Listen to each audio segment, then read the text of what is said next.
Hello, everyone. This is a presentation on the Elkridge site, which is on the Patapsco River in Anne Arundel County. And what I'm going to talk about is basically an overview of what we've done on the site over the years, what we've done most recently. And right now, the site consists of what we found so far is late archaic through late woodland components. There are probably some earlier components, but we haven't discovered them yet. So that's one of the things that we've been looking for most recently. Now this is where the site is. This topographic view shows the Patapsco River running by the site. So the red outline shows the site in an elevated position overlooking the Patapsco River. You can see it here, cross section of the edge of the site from the river on the right, on the TZero Terrace, which is the most recent floodplain debris, and then the site sits up on the T1 Terrace, which is a more stable landform where all the site materials are buried. And this is a view from on the site looking down toward the river, you can see in the background there.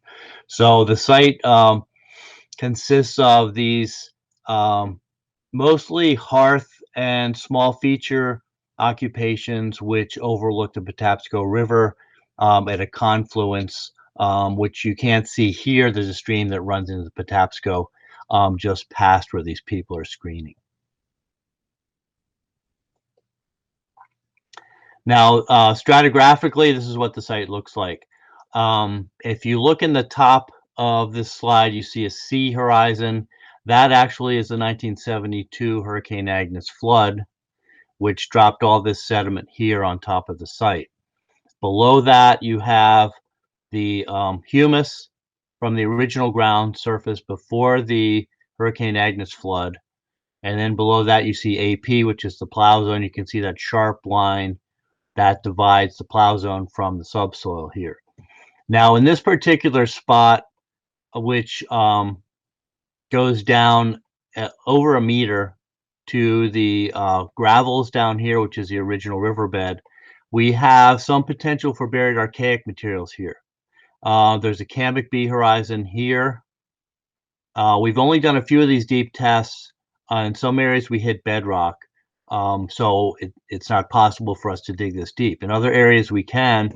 And these are areas that have potential, maybe middle to early archaic occupations, but we haven't found anything yet. So that's one of our exploratory procedures we've been using to sort of figure out, what the earliest occupation is on the site. Most of what we've been looking at is in this area right here, just below the plow zone. We have 2 to 3 10-centimeter levels of occupation, which spans the time frame from the early woodland, some late archaic materials, but mostly early woodland through late woodland. Now, in this particular spot, we don't have deep stratigraphy. You can see the bedrock showing up. There's a schist bedrock, which underlies the site. It's not throughout the site because in the previous slide here, you can see that there's no bedrock here and there's gravel below. So it's kind of uneven in terms of the stratigraphic record. But here we sort of terminated on the bedrock and there's nothing below it. So in this particular spot, this is the deepest and earliest of the occupations. Now, most of the features that we've excavated on the site are small hearths, clusters of firecracked rock, and that's what you see here, first exposed. When we originally excavated the site, and we're doing some of this now, but we're excavating in 50-centimeter quadrants within 2-meter squares. So there are 16 of these per level, and we're doing that to try to get a handle on the spatial distribution of artifacts. And we did that in the early part of our excavations. We're doing some sampling similar to this now, but for the most part, we're just mapping things in place. So this is just another shot of the excavations from one of our Towson University field schools. There's lots of rock here. Most of it's not cultural, but there are little clusters of firecracked rock. and that's what the majority of features are on the site. It's typical of what you see in a lot of sites, small camps, which are nothing more than hearths, small clusters of firecracked rock, no structures. Pretty much everything is embodied in and around these hearth areas. So they're sort of the focal points of the occupations. And this shows a student excavating one of these 50-centimeter quads.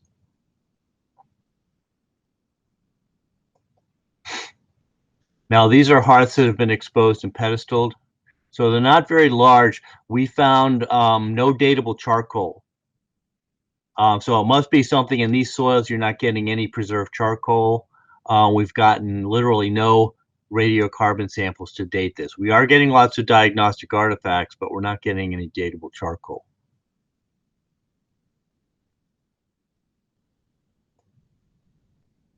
Here's a slightly larger feature. Now, these features are mostly early woodland and middle woodland. We haven't found any late woodland features with these same kind of hearth locations, and that's one of the things that we're looking into now. We're trying to define late woodland occupation of the site. You know, we don't have structures, we don't have things that you typically see in late woodland sites, circular houses, central hearths, and that sort of thing. This is a small site, probably for short-term occupations. So I think we're going to see some continuity throughout, the same kinds of things that happen on this site: hearthside occupations, making stone tools, basic maintenance activities. That's what you're going to see in the late woodland as well. We just haven't had a hearth defined in the late woodland occupation yet. Now here's another exposed hearth. Again, small, tight clusters, usually associated with diagnostic artifacts. Most of these have been early woodland so far.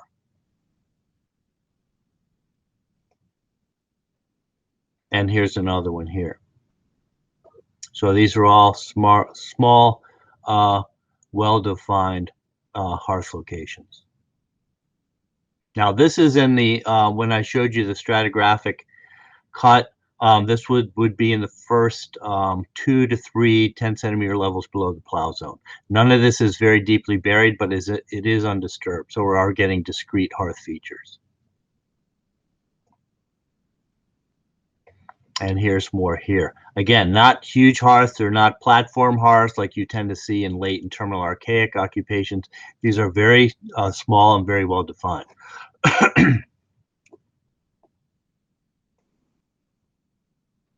And here's another view. This is another one of these hearth occupations.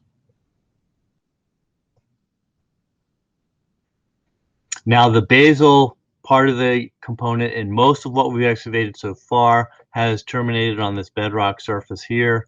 So we get into level 3, the artifact counts drop dramatically.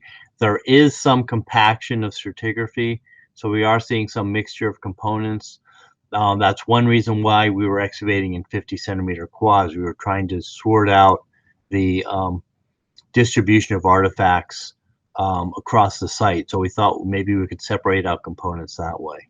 And we've been somewhat successful doing that, but because these are very sandy soils, there tends to be some movement of artifacts up and down within this undisturbed layer.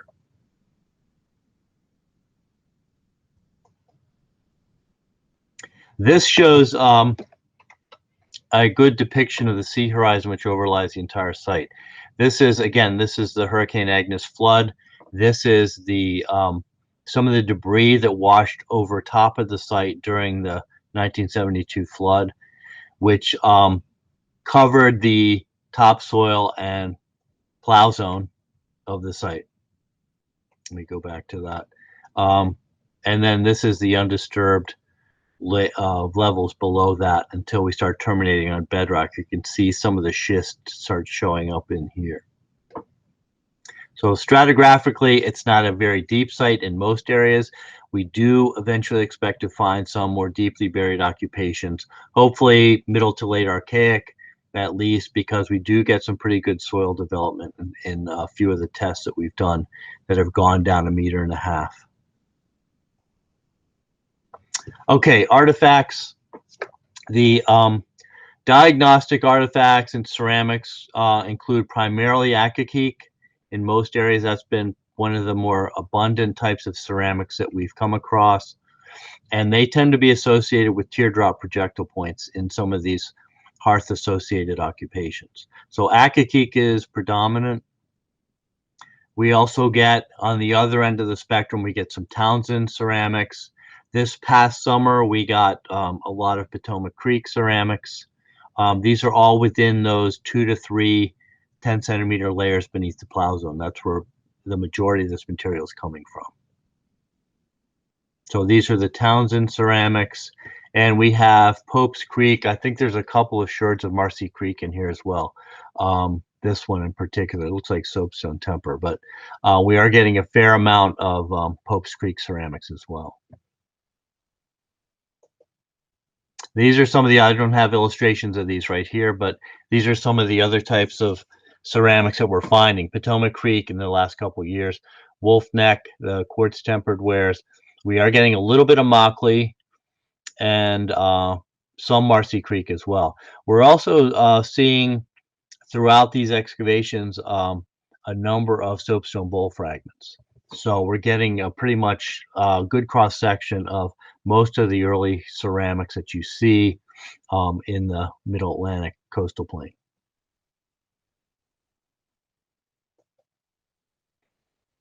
Okay, now this, the reason I've got this here, this site is typical of a lot of coastal plain sites where you see this cobble reduction process going on. We see it at Abbott Farm, we see it up and down the East Coast, where cobbles are the primary source of raw material that they're using just below the fall line, right on the edge of the coastal plain, and you see these kinds of reduction processes happening on site after site. Now, this illustration comes from Holmes. Almost exactly 100 years ago, he was looking at the Piney Branch quarries in Washington, D.C., and from his illustrations here, you can see basically the same kind of cobble reduction process at work at Piney Branch, just like we see at Elkridge and other sites along the coastal plain. So we're seeing exactly the same kind of process at work here. In fact, some of these look like you could find them on the Elkridge site. Particularly these in the cross section here, you can see this sort of half reduced cobble fragment here. We see a lot of these on the Elkridge site. This is from the Piney Branch quarry. So these are quartzite cobbles that have been reduced in ways that are very similar to that we're finding at Elkridge.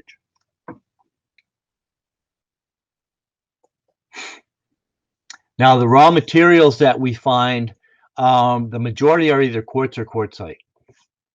And what they're doing on the site is testing some of these cobbles. So you'll see cobbles like these quartz pieces here, where a few pieces have been knocked off to see what the raw material quality looks like, and then they're discarded. So with the quartz and quartzite, although much of it is very high quality, there's also a lot of quartz and quartzite, which is not tool quality. So we see a lot of these, what we call tested cobbles. Some of them are also reduction failures. Like this one down here, it looks like they worked it to a point and they stopped because it couldn't be reduced any further into a bifacial tool or whatever it is they were looking to produce here. There were too many mistakes made, so it was discarded. You do see a lot of that here. There's a lot of raw material they're getting out of the local streams and pulling it up on the site and utilizing it. There's a lot of gravel deposits nearby that are upland as well, so they're using abundant resources. And again, this is just below the fall line where this raw material is very abundant. So quartz and quartzite are the most predominant. You also see a little bit of jasper. They tend to be very small cobbles, but they're testing these as well. And a little bit of chert. So chert and jasper tend to be small cobbles like this, which are being tested the same way. The other raw material that you see, and I have some projectile points coming up, you can see some of it there, is rhyolite. Rhyolite seems to not be in cobble form like this. It's brought in as blanks or some sort of bifacial preforms and is worked from there. So that's a little bit different from the other types of raw materials that we're seeing. Okay, now these are cores. They're not formal cores like you typically see when you have high quality cryptocrystalline materials where you see um, a little bit more regularity in how the flakes are removed. These tend to be a little bit more random. You can see in the quartzite up here and some of the quartz, you see flakes systematically removed, but it tends to differ from piece to piece. Now, some of these you might call freehand cores or handheld cores that are held in the hand and flakes are removed and they're subsequently used for tools or the piece itself is being bifacially reduced. You're also seeing lots of shatter. Cobbles are being split open in different ways, some for preforms for projectile points, some for other purposes. But it's not as, these are not as clearly defined as cores as they might be on sites where mostly crystal materials are being used. But you can see the flake removal easily. So you're seeing some shatter pieces, which are more random pieces which are broken apart to derive usable flakes, and then you're seeing others that are a little bit more formal process. You also see some bipolar work. So some of these are smashed one rock on top of the other and split open that way. So you see the whole gamut of raw material processing. So these are the cores. These are what we call cores or core fragments from the Elkridge site. Now, the bifacial reduction process is similar to what you see in Holmes illustrations, quartz and quartzite primarily. And these also may have been used as cores as well. It's hard to distinguish between early stage biface and a core in some regards because they're basically shaped the same way. Their flakes are being removed, relatively large flakes, so they could have been used for both bifacial reduction as well as for flake production. But this is typical of your early stage bifaces. So here we see roughly shaped bifacial pieces. You see a lot of terminated flake scars, lots of humps in the center. These flake scars can't be removed toward the center. There's lots of flaws in the material. You can see it more easily in the edges, which I'll show you in a minute after I finish the presentation here. But you can see the ends of the flake scars here. So they're deep and well defined and broad flake scars. That's typical of early stage bifaces that we found on the site. Middle stage, you're seeing a little bit more shaping of these cobbles. So these are approaching ovoid or triangular shapes. So here you're getting into more of a tool preform. Again, mostly quartz and quartzite are used here for this reduction process. Here's some other middle stage bifaces. One thing that stands out in a lot of these is this Cortex patch that remains before this is removed in the late stage. So this is all part of the reduction process, and you can see the crude flaking, which differs from one end of the biface to the other. So this is all part of the bifacial reduction process. Now these are late stage bifaces, so they're a little bit more refined, and you're getting some projectile points in here as well. This is chert. The rest of this is quartz and quartzite. So there are still some flaws, but they're basically projectile point or bifacial knife shape, and that's what they're focusing on producing with this process. So these are all late stage bifaces. Now another thing we see are some split cobbles and flake blanks. So they're making some tool preforms. This one's out of jasper. This is another projectile point preform. In a lot of cases, they're producing flake blanks or long, narrow, relatively flat flakes from split cobbles. So these are again, another part of the flake production process. This one's got a stem on it. And this is how they're reducing these cobbles. Jasper, a little bit different from the quartz and quartzite, but again, you're still seeing a lot of reduction processes going on as they're producing tool preforms here. Okay, diagnostic artifacts. The site runs the range mostly from early to late woodland. We have come across some terminal archaic and late archaic points as well. Nothing earlier than that so far. That's what we're hoping to get out of some of the deep excavations. These are primarily late woodland points.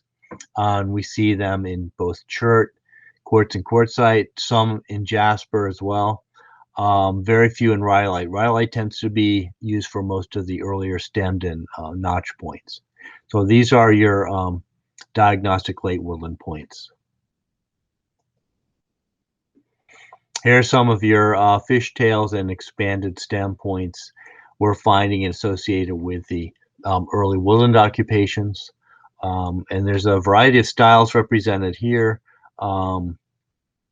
Stem points as well as the notched notch points as well. Here's another one of these point blanks. So again, they're splitting the cobbles, they're producing these flake blanks, and they're roughing out basic shape of a projectile point. A lot of them tend to be stemmed, like this one. This one's was broken during manufacture, but this is part of the whole production process here.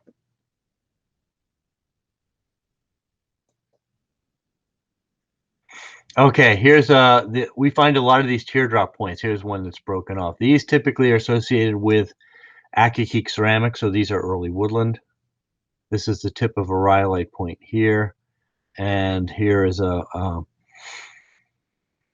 fragment of a jasper point here. The others are quartz and quartzite. So these are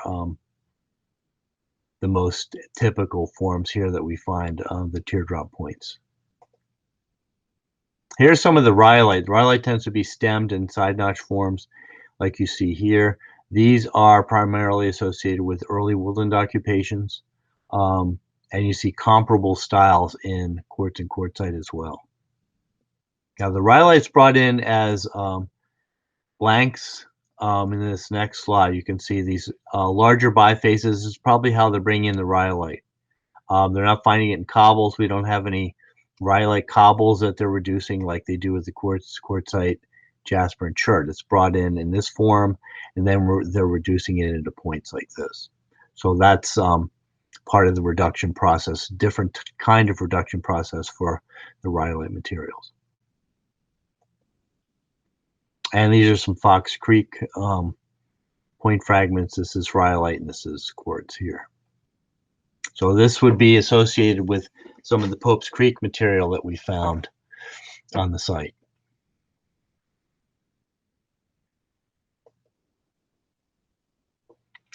Now, like I said, getting back to the excavations, this is what we've done most recently. You get down into the undisturbed layer below the plow zone, you start hitting these little hearths.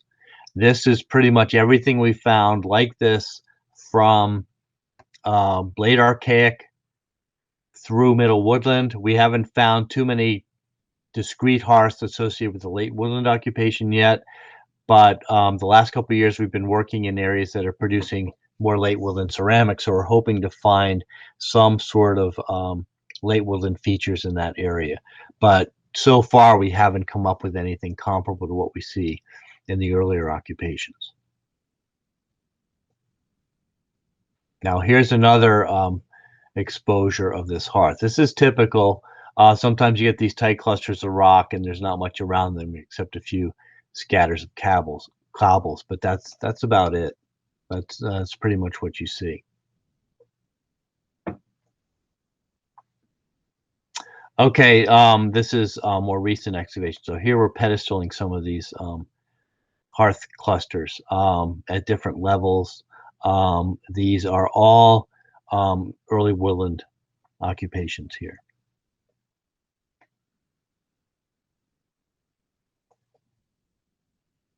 And this is, again, more hearth areas being pedestal. So they're pretty much all over the place. We don't find pit features. We don't find structures.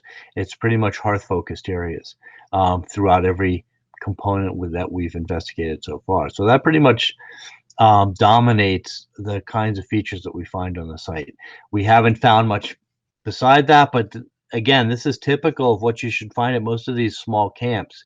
It's just a riverside camp used on and off for thousands of years. These are the kinds of settlements that they use for probably very short-term occupations, and these are repeated occupations over and over and over again over the centuries. So you're going to get more hearths compiled in these occupations, and that's pretty much all you're going to see, and that's all we've seen so far. You're not going to get the classic deep pit features and those kinds of things. We just don't find them on this type of site. So we're expecting that even as we get into hopefully some of the earlier occupations, maybe back to Middle Archaic, we might find some comparable features to these, as well as in the late woodland occupation. So that seems to be what is most typical of the site.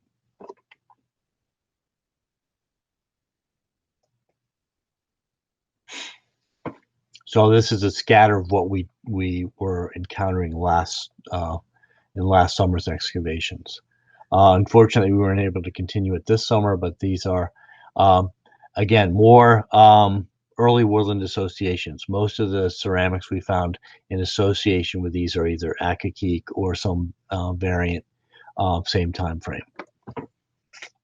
The next thing I'm going to do is show you a series of tools from the site in more of a 3D perspective, so you can see what I'm talking about with regard to, hopefully you can see this, with regard to how these materials are being reduced.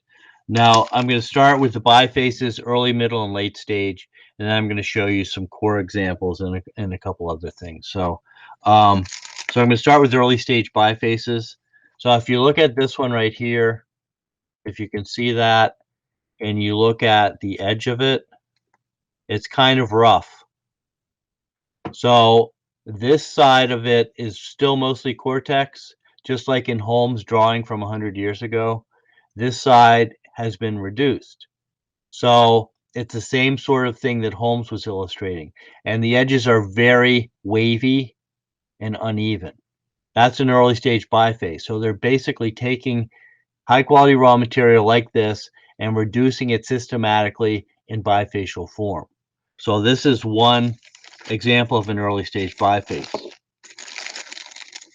And I have a couple more here to show before I move on.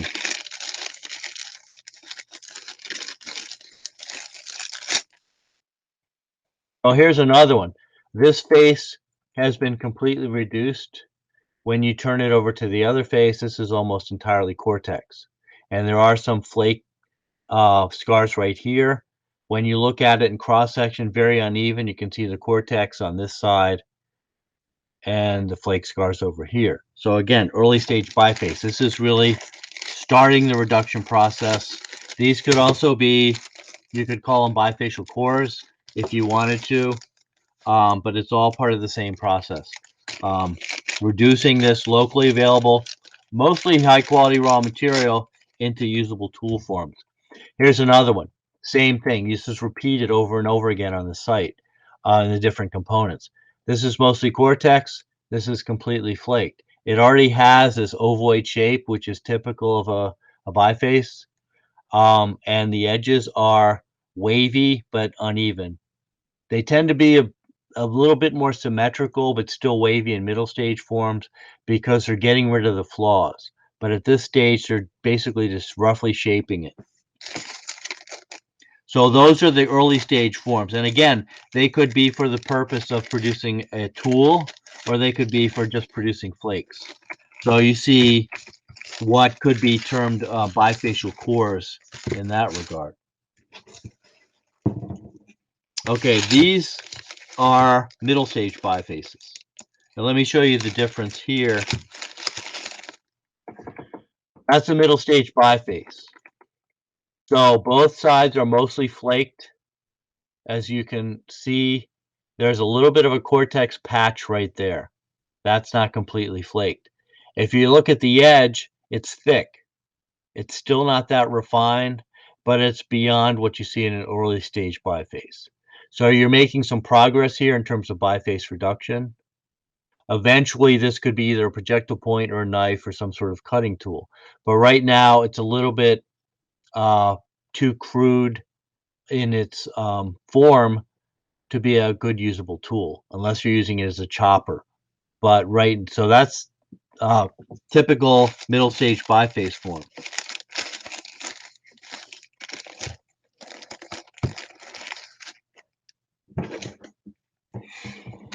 Okay, now the late stage bifaces. Now here you might see some projectile points as well, but some aren't formed. They have no notches. They have no well-defined stem. They're basically just ovoid forms for the most part. And that defines the late stage biface.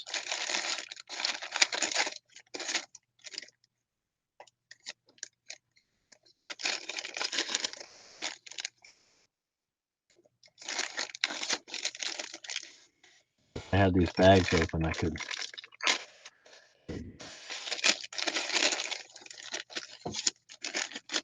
Okay, now the mark of a late stage biface is both faces. This is broken, but still has the attributes of a late stage biface.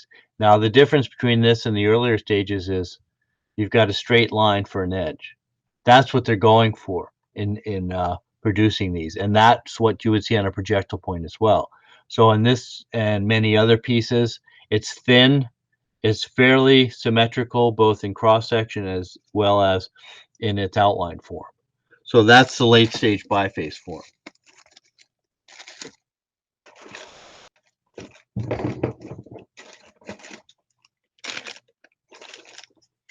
Now I should have started with these, but actually I'm going to show you some cores. And with core forms, they're taking the raw material, and the first thing they're doing is they're testing it to see if it's worth going any further with. So you see what's called a tested cobble. A few pieces are knocked off to see if the raw material is suitable for making tools. In a lot of cases, it's not, so they just discard it. So you see a lot of these pieces. This is quartzite. This has been tested to the point where you see some flake scars here, but it's not suitable for any more work, so it's discarded. Now, they may have used the flakes that came off of it. We don't know, but it doesn't have any kind of a consistent core form. So that's a tested cobble. So you see different sizes and shapes in all raw materials except rhyolite. Rhyolite's brought in as blanks. So that's the exception. Here's another tested cobble. This is all Cortex except this one flake here. It's been flaked a couple of times on this side, but that's it. So they see that the raw material may be not suitable, or maybe even the size of the piece is not suitable for reduction, so it gets discarded.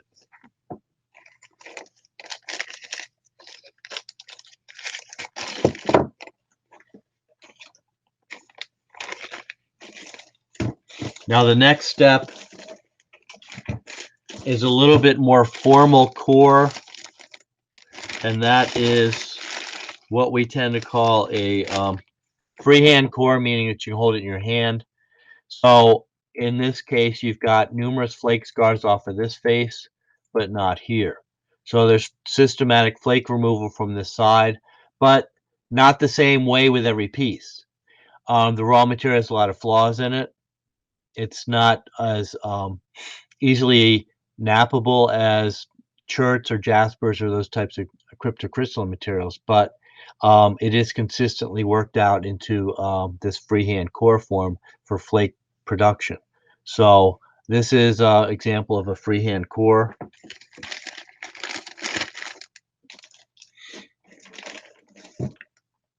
And we have a number of examples of these. So it's not as formalized. The shapes are all tend to be a little bit different. Here's another one. Cortex on one face and flake scars for flake removal on the other face.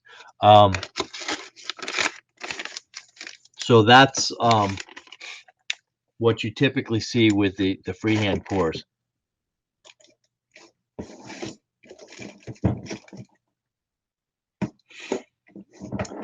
And the last group of tools I want to show you are some unifacial tools.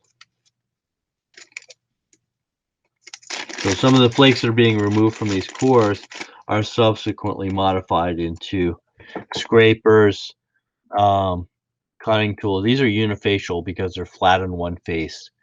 You can see the Cortex on the other side, and they have been modified for scraping activities and what it looks like on this piece here. So there's a number of these flake tools which are found on the site as well.